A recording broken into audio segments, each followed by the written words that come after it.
Hey, this is Sky. Welcome to my YouTube channel. It's Monday, Mafia Monday. Let's jump into our story. Let's pick up where we left off. We're going to start chapter 7, starting a new chapter. We ended off chapter 6. You can go watch the last video. We do this every Monday. I drop a new scene. We're going scene by scene through all 3 novels that I wrote. This is the first book, California Gangsters, in a series about the Los Angeles Syndicate. Now, I wrote this book. The book that we're going scene by scene in, I wrote this 5 years ago. Since then, I've written 3 other books. So some of this is just as much of a mystery to me as it is to you. I don't remember a lot of this. So let's just pick up where we left off. Set your scene right. Get ready for some mafia stories. I got Mr. Snubby. Mr. Snubby's ready for some action. I think he was a little bit frustrated with the last chapter because it was all lovey-dovey. Had to introduce Simon's love interest, and she's an important character for all 3 novels. But let's jump back into some real action. Chapter 7. Mika Bonaro. I was going to Crazy Girl Strip Club on a regular basis, up on La Brea, because it was the best place in Hollywood to chat with made guys from other crews. On a Saturday night, Crazy Girls was crowded with the line down the street of men and women wanting to get inside. The club was basically a shithole that everyone seemed to love for some reason. The place always smelled of ashtrays and beer stains. It was dimly lit with those awful black lights shining down from the ceiling, which made every single piece of white lint on a black outfit stand out. I hated those damn lights. Never understood why strip clubs used them. The owner of the club was one of my father's associates, a man named Tony Bira. He was a nice guy, with terrible hair and a funny sense of fashion. His hair was a blonde, piss-colored pompadour that looked like an awful Halloween wig which he bought on Hollywood Boulevard. Tony Bira dressed more like a black pimp than an Italian gangster.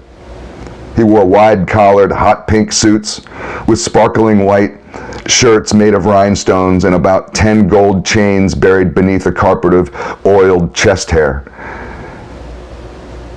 He spent an hour every single day in the tanning salon, giving his skin a healthy orange carrot color to it year-round. He was always at the club.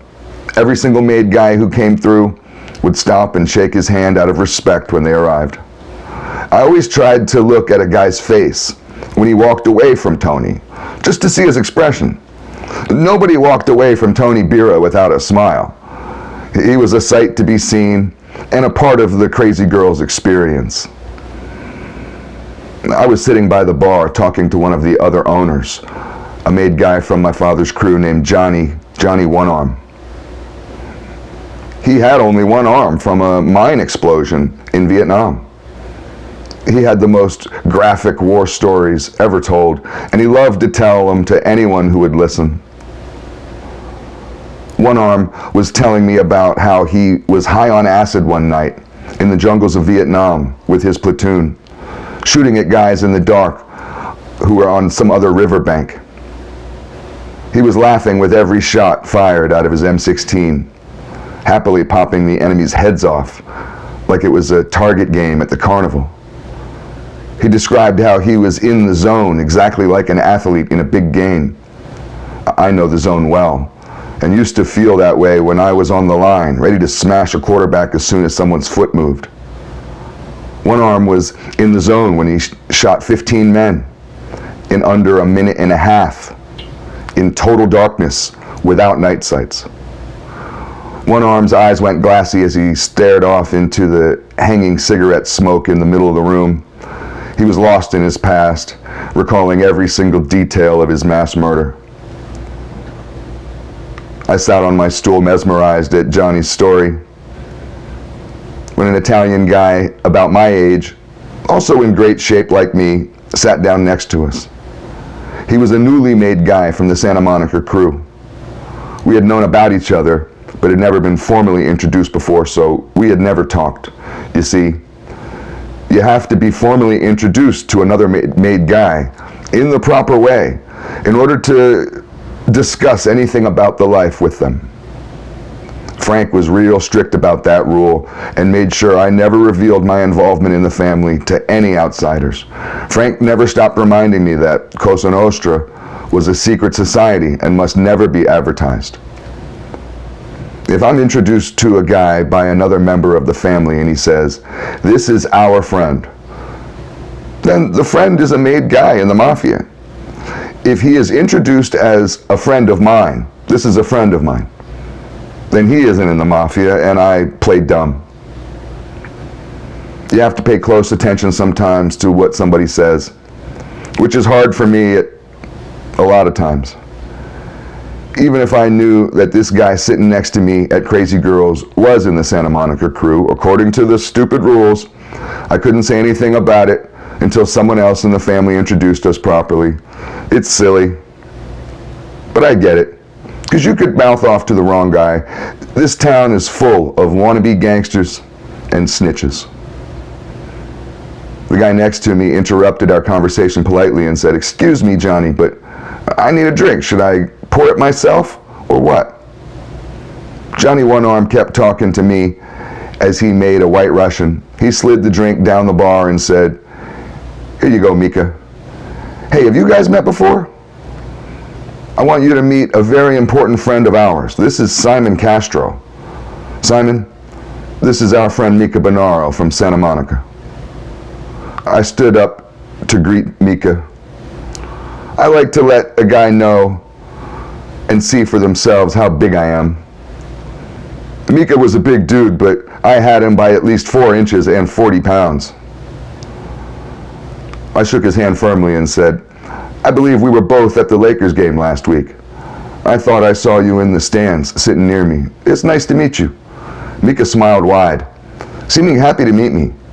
He grabbed my arm, shaking my hand eagerly. He replied, "Yes, that was me. I saw you there with a fine woman. You both make a great couple. Very Hollywood. It's an honor to meet a real Castro. Your family's famous." I smiled and said, You've met my father before?"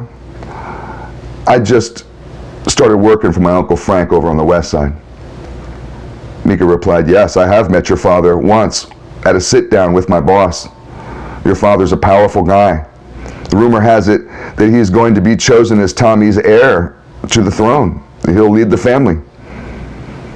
I said, I have no idea what my father is up to, and I make a point to stay out of his business."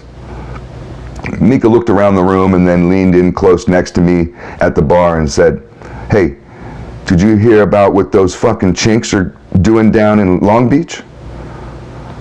I replied, "No. I don't follow much politics. I've had a few dust-ups with those guys. I will admit they're a pain in the ass, but I don't know what's going on." He said, "Well, you ain't lying about that. They are a pain in the ass. Watch out for the triad, Simon. Those motherfuckers will be doing surveillance on you and everyone you love. You got to be real careful these days." Johnny One Arm came over and poured 3 shot glasses of a mysterious-looking bright pink drink. He said, "Check this out, fellas. This is my own drink that I invented when I was in Nam. Everyone is going to want to come here when the word gets around town about this concoction. This is going to make Crazy Girls famous." I said, "You first, Mika. If it kills you, then I'll know not to try it." Mika took his glass, drinking it down fast. He coughed, looking surprised, and replied, "That is some fruity fucking shit. Is there even any booze in it? What is that strange taste on the end of it?" I nervously took a big sip of my drink and spit it on the floor. I said, "Oh, what the fuck, man?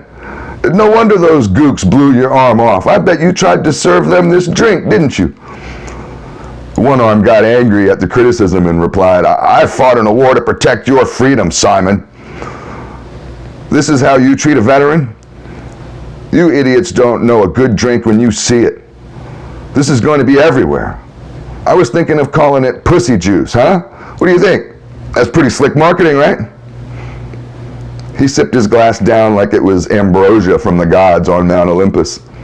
Mika burst into laughter at the spectacle, which made One Arm even more upset for some reason.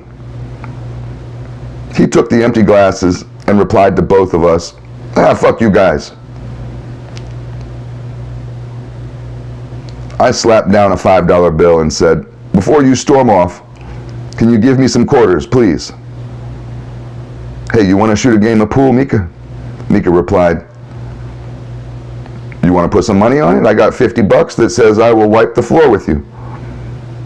One arm came over and leaned in close to us across the bar. He said, hey, now this is serious. You two's got to keep that sort of gambling talk down to a whisper. The city has been on our ass lately for all sorts of code violations. They have undercover spies in every strip club in Hollywood trying to shut them down on anything they can find. They shut down the 7th Veil around the corner last week. That's Tony T's club. You know him, Simon, right? He's an old friend of your father's. As we shot pool in the back of the club by the stage entrance, taking turns to toss a few bills to each woman who danced, Mika said, hey, you belong to a gym? You should come down to Venice with me this weekend and pump some iron on the beach. I'll introduce you to some real bodybuilders. I know both Lou Ferrigno and Arnold Schwarzenegger. I had seen that gym before on TV. I replied, okay, that sounds fun. I've never been down there before. It would be fun to meet some other guys into fitness. It's rare to meet anyone in shape in this life. We shot pool all night and talked about mob politics. Mika knew all the made guys in LA and had bits of gossip about each crew and each member. I learned all about the family from him, stuff that Frank was not telling me. I had not socialized with too many other made guys out of the West Side crew very much, mainly because I was a hitman and did most of my solo work at night. I beat Mika at pool and told him, it's getting late. What do you think we go up to Sunset Strip and go to a few after-hours joints? I know a lot of people in that scene. Mika replied skeptically, oh man, those clubs are always jam-packed.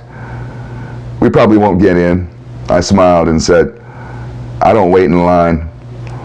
I always get in. Come on, let's get out of here. We'll read the next scene next week. Thanks for listening.